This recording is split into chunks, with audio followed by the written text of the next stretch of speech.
Buenos días, mi nombre es Sharik Kukaita. Buenos días, mi nombre es Alejandra Sánchez. Mi nombre es Natalia Hidalgo, estoy en tercer semestre de psicología. Muy buenas tardes para todos.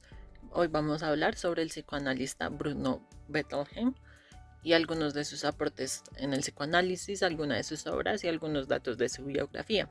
Mi grupo está conformado por Sharik Kukaita, Alejandra Sánchez, Natalia Hidalgo y quien les habla, Mariana Osa. Bruno Bettelheim nació el 28 de agosto de 1903 en Viena y falleció el 13 de marzo de 1990 en Maryland, Estados Unidos.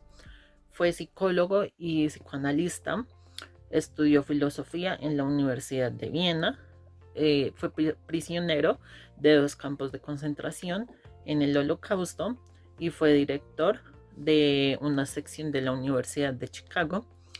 Tuvo 2 matrimonios, de esos 2 matrimonios salieron 4 hijos, el primero de ellos adoptado, y en 1987 queda en cama por una apoplejía y posteriormente sufre depresión y eso fue lo que lo llevó al suicidio.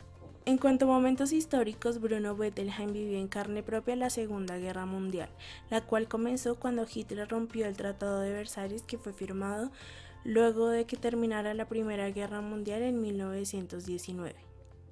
Esta guerra es conocida por ser la contienda bélica más grande de toda la historia, por su gran número de víctimas, sobre todo civiles de origen judío, y por ser la única vez en que se utilizaba en una contienda militar armas nucleares.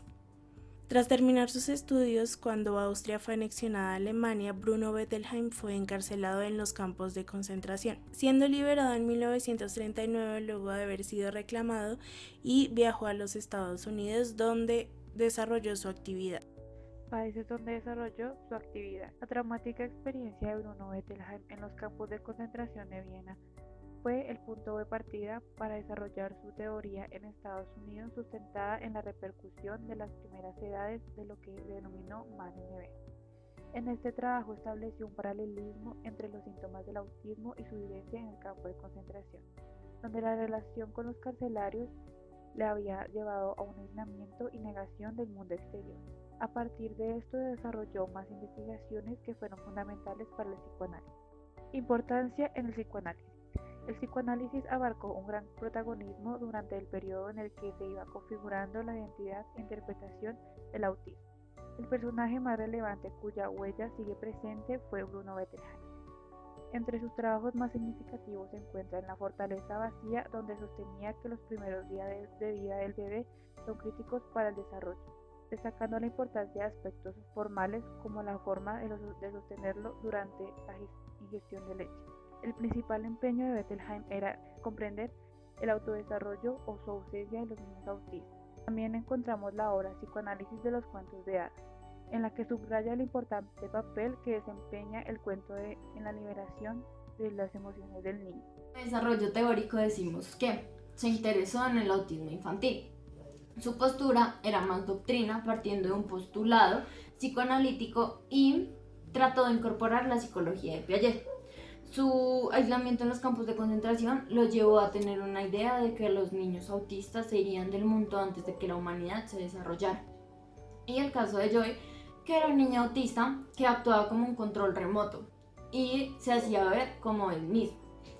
Él creó una familia imaginaria que se llamó la familia del coche.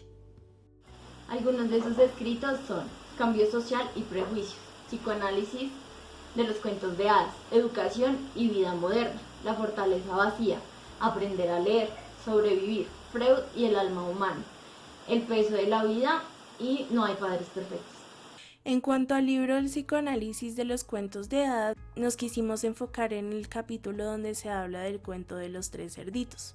En este capítulo se nos cuenta en cómo el cuento representa el hecho de escoger entre seguir el principio de la realidad o el principio del placer. Esto mediante los 3 cerditos, los cuales los 2 primeros se regían mediante el principio del placer, ya que construyeron su casa de materiales mucho más débiles para poder salir a jugar pronto.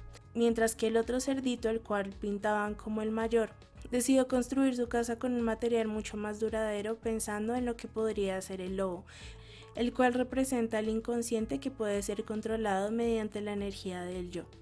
Por esto se decía que los dos más pequeños se regían mediante el principio del placer y el mayor se regía por el principio de la realidad.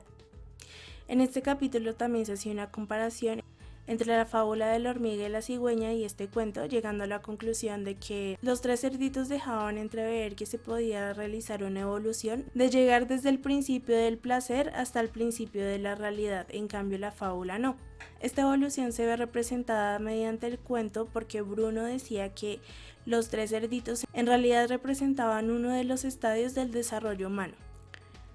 Por eso el hecho de que los 2 cerditos más jóvenes murieran no causaba un impacto en el niño, porque sabían que esas etapas debían dejarse de lado y llegar al principio de la realidad hasta poder encontrar satisfacción socialmente aceptada.